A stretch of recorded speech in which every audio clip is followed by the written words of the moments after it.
El color mapping se utiliza para aplicar transformaciones de color en los tonos de la imagen final. A veces una imagen puede contener un rango más alto de colores de los que se pueden visualizar en una pantalla de ordenador. El color mapping tiene la tarea de reasignar los valores de la imagen para que se visualice correctamente. Vamos a abrir la escena llamada 10 Color Mapping. Vamos a configurarla como motor de render de producción, que ya tenemos activado el VRAI, y vamos a utilizar el Active Shade, vamos a utilizar el VRAI RT para ver todas las modificaciones que se van realizando en el color mapping, para seguir explicándolos todos los parámetros que este tiene. Con el Active Shade activado, pinchamos en la cámara, en la vista de cámara, y le damos a realizar el render. Cuando ya veamos que nuestra escena comienza a renderizarse, activamos el VRAI en el modo de producción. Y vamos a buscar el color mapping. El color mapping lo tenemos en esta pestaña, en la pestaña VRAI, color mapping, y vamos a abrir el desplegable. En este desplegable veremos los tipos de color mapping que nos ofrece VRAI. Habitualmente para exteriores se suele utilizar el modo lineal. Luego tenemos el modo exponencial, que es el habitual para interiores o para ambientes, que es el que estoy utilizando ahora. Y luego tenemos HSV exponencial, que también se suele utilizar para interiores, pero este modo conserva los tonos de color. Aunque la exposición de la luz haga que esa zona se sobreexponga, me va a conservar el tono de color. Por lo tanto, las imágenes van a salir con más saturación. Luego tenemos el modo de Intensity exponencial, que funciona exactamente igual que el exponencial, solo que en vez de prevalecer la saturación de color, en este caso prevalece la intensidad de la luz. Por lo tanto, nos van a salir los colores muy lavados. Luego tenemos el modo de corrección de gama, donde prevalece en este caso la gama. Tenemos el Intensity Gamma. Y luego el Reinhardt. El Reinhardt también muy utilizado porque es una mezcla entre el modo exponencial y el modo lineal. Voy a activar el Linear Multiply y vamos a ver los parámetros que contiene. Linear Multiply en este caso no sería el tipo de escena en el cual deberíamos de utilizarlo, ya que esta escena es un interior y el Linear Multiply funciona mucho mejor en los exteriores. Este modo, utilizado en un interior, puede dar lugar a manchas de quemado cerca de fuentes de luz brillantes, por lo que se suele utilizar habitualmente para exteriores. Tenemos tres parámetros: el multiplicador para los tonos oscuros. En este caso, si yo aquí aumentase este valor, los tonos más oscuros, los tonos que ahora están en sombra, me los aclararía. Voy a poner un valor de 3 para que veamos el efecto.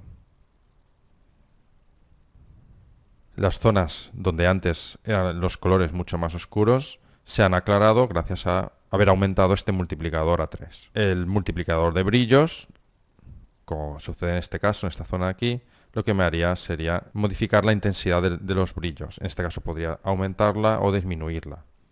Voy a poner un valor más bajo y en el multiplicador de los tonos oscuros lo voy a dejar en el multiplicador, lo voy a dejar a 1 de nuevo. Y el modificador de la gama simplemente lo que me hace es modificar la curva de respuesta, que es dejando la gama a 1, una gama con bastante contraste. Y si quisiera una gama con una respuesta lineal, tendría que poner 2,2. Simplemente debemos de modificar los valores hasta conseguir el resultado que deseemos. En este caso no va a ser bueno, ya que estamos trabajando con un modo lineal en un interior. Por lo tanto, siempre nos van a salir zonas quemadas y eso lo vamos a evitar cuando ya pasemos al modo exponencial.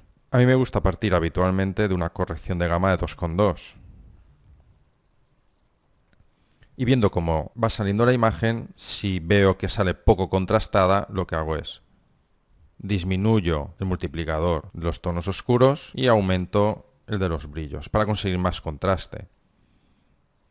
Si veo que me salen zonas quemadas, simplemente voy bajando el brillo hasta que esas zonas quemadas desaparecen. Todo esto, obviamente, después de haber trabajado la iluminación. Ya con la iluminación final, esta escena ya tiene una iluminación equilibrada y ya puedo hacer un ajuste fino dentro del color mapping. Podemos observar que en el render aquí me aparece una zona, acabará quemándose en la escena y quizás el valor que mejor funcione sea el de 2. Cosas a tener en cuenta en nuestros renders es activar siempre subpixel mapping, aumentará ligeramente los tiempos de render, pero en los objetos con reflexiones, metales cromados, etcétera, vamos a eliminar los halos que aparecen en los glossy de estos materiales. El clamp output simplemente es un ajuste fino del color mapping en el cual VRAY intentará ajustarse a los valores de salida para intentar que los tonos claros no lleguen a quemar ni los tonos oscuros lleguen a un negro en el cual no se ve absolutamente nada.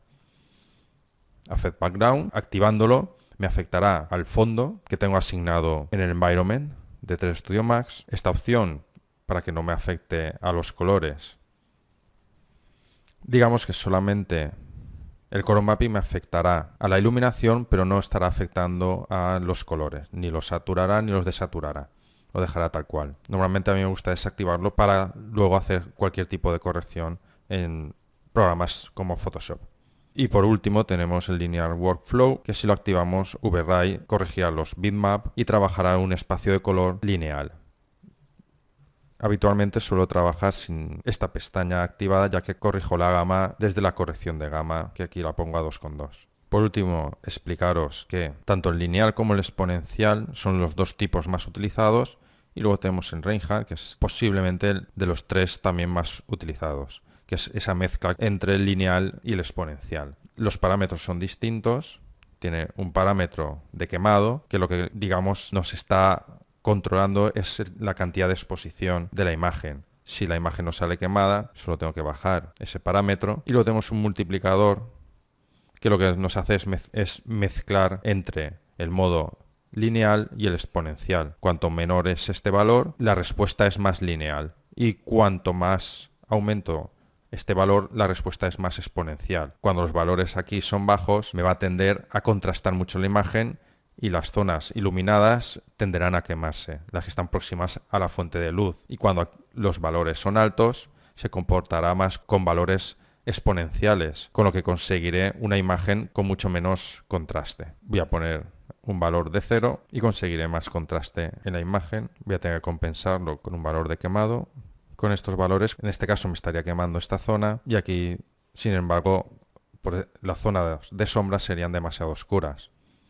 Con multiplicadores de 2 y aquí de 1, incluso debería de bajarlo. Con estos valores obtendría una imagen con mucho menos contraste. Eliminaría las zonas quemadas, pero también eliminaría las zonas más oscuras. Se podrían ver incluso detalles dentro de este cajón. Simplemente debemos de ir ajustando nuestra imagen hasta obtener el resultado que nosotros queremos. Yo para esta escena haría el render final con unos valores de entre 1 y 2 y lo lanzaría el render en producción para que veáis el resultado final.